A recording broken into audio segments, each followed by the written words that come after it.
Welcome to Shivababu Vaggi YouTube channel. ఈరోజు topic వచ్చేసరికి పాకిస్తాన్లో బంగారు నిల్వలు బాగా దొరికినాయి అంట. అసలే ఆర్థిక మాంద్యం, పెరిగిన ధరలు, అంతేకాకుండా పేదరికం, ఉగ్రవాదంతో బాగా ఇబ్బంది పడుతున్న పాకిస్తాన్కి ఇది ఒక ఉత్సాహవంతమైన న్యూస్ అని చెప్పుకోవచ్చు. అయితే ఈ బంగారు నిల్వలు కానీ ఇవి కానీ ఎక్కడ దొరికినాయి ఏంది అనే వివరాల్లోకి వెళ్దాము.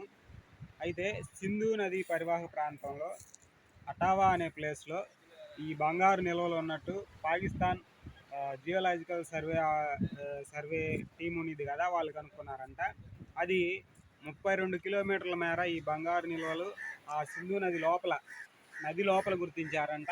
అంతేకాదు ఎక్కడెక్కడ గుర్తించారు అనేది కూడా అధికారులు చెప్పడం జరిగింది. సింపుల్గా పెషావర్ ప్రావిన్స్ ఒకటి, అంతేకాకుండా ఖైబర్ పంక్తుంత్వా, మళ్ళీ సింధ్ ప్రావిన్స్, ఈ 3 ప్రాంతాల్లో ఈ సింధు నది ప్రవహించే ప్లేస్లో బంగారు నిల్వలు ఉన్నట్టు తెలిసింది. అయితే ఈ సింధు నది అనేది మామూలుగా టిబెట్లో మొదలయ్యి ఇండియాలో లద్దాఖ్ అనే ప్లేస్లో ప్రవహించి ఆ ప్లేస్ నుంచి మళ్ళీ పాకిస్తాన్లోని హిమాలయాల ద్వారా ప్రవహించి అది కరాచీ అటువైపుగా మొత్తంగా కలిసి అరేబియా మహాసముద్రంలో కలిసిపోతుంది. ఇట్లాగా అరేబియా మహాసముద్రంలో అది వెళ్ళి కలిసిపోతుంది.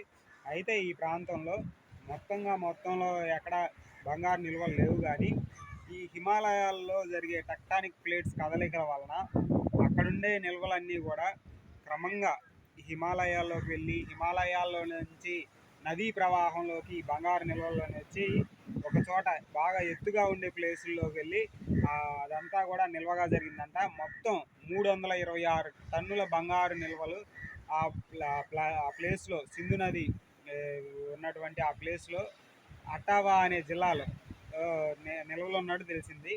అయితే ఈ మొత్తం 326 టన్నుల ఈ బంగారు నిల్వలను కనుక వాళ్ళు ప్రాపర్గా వెలికి తీసి దాన్ని యూజ్ చేసుకుంటే కనుక మొత్తంగా దాని నుంచి వచ్చే ఆదాయం 18,000 కోట్లకు పైనే ఉందంట.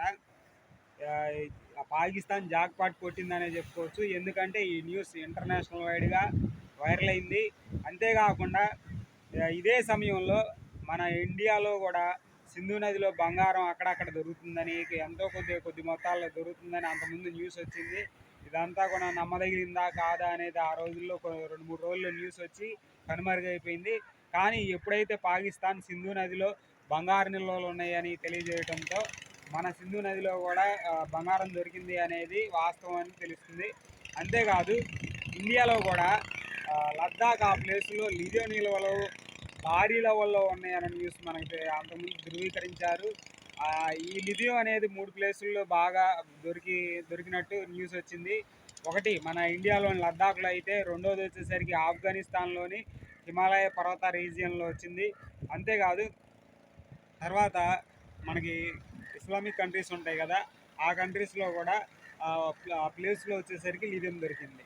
సరే, ఇప్పుడు ఈ బంగారు నిల్వల గురించి ఎందుకు చర్చ వచ్చింది, దీని గురించి ఇంటర్నెట్ దొరుకుతాయి కదా, అక్కడక్కడ ఎప్పుడొకప్పుడు దొరుకుతాయి కదా, వీటి గురించి ఎందుకు మాట్లాడుకుంటున్నారు అనేది మీరు సరిగ్గా గమనిస్తే 1960-70 సమయాల్లో ఈ అయితే గల్ఫ్ దేశాలు ఉన్నాయి కదా, సౌత్ ఈస్ట్ దేశాలు కొన్ని అవి వాళ్ళకి ఈ క్రూడ్ ఆయిల్ సంబంధించి ఎప్పుడైతే వాళ్ళకి ఈ ఖనిజాలు కానీ లోపల ఉన్నటువంటి ఆయిల్ కానీ పడకముందు ప్రపంచంలోనే ఒక మామూలు పేద దేశాలుగా కొనసాగుతూ ఉండేవి. ఎప్పుడైతే ఆయిల్ రిజర్వ్స్ వాటికి పడ్డాయో, అంటే ఈ ఇంధనాలు ఖనిజాలు దొరికినప్పుడు వాళ్ళ తలరాత మారిపోయి ప్రపంచంలోనే సంపన్నమైన దేశాలుగా, అభివృద్ధి చెందిన దేశాలుగా అవి మారిపోయినాయి. అలాగే ఒక్కొక్క దేశంలో ఉండేటువంటి ఇలాంటి ఇంధనాలు కానీ, ఖనిజాలు కానీ, లేకపోతే బంగారు నిల్వలు కానీ, వజ్రాల గనులు కానీ ఎప్పుడైతే వీళ్ళు ట్రెజర్ హంట్ చేస్తారో అప్పుడు ఆ దేశ ఆర్థిక స్థితిగతులు అనేవి పూర్తిగా మారిపోతాయి. లైక్ మిడిల్ ఈస్ట్ దేశాలలాగా. ఎందుకంటే ఆ ఆయిల్ రిజర్వ్స్ పడిన తర్వాత ఇవన్నీ కూడా సంపన్న దేశాలుగా మారిపోయినాయి. ప్రపంచవ్యాప్తంగా కూడా వలసలు అనేవి ఆ దేశాలకు వెళ్ళి ఇక్కడి నుంచి అక్కడికి వెళ్ళి పనిచేసే పరిస్థితి ఏర్పడింది. అంతకుముందు ఆ పరిస్థితి వాళ్ళకే కష్టంగా ఉండేది. అలాంటిది ఆర్థికంగా, ఉగ్రవాదంగా, లేకపోతే రాజకీయ పరంగా, మరీ ముఖ్యంగా ఇమ్రాన్ ఖాన్‌ని అరెస్ట్ చేసిన తర్వాత పాకిస్తాన్ అనేది రాజకీయ పరంగా కూడా బాగా చెడ్డ పేరుని తెచ్చుకుంది. అదేవిధంగా ఇప్పుడు పాకిస్తాన్ అనేది ఆ బంగారు నిల్వలు ఏయైతే ఉన్నాయో ఆ నిల్వలు దొరకడంతో పాకిస్తాన్ జాక్‌పాట్ కొట్టిందనే చెప్పుకోవాలి.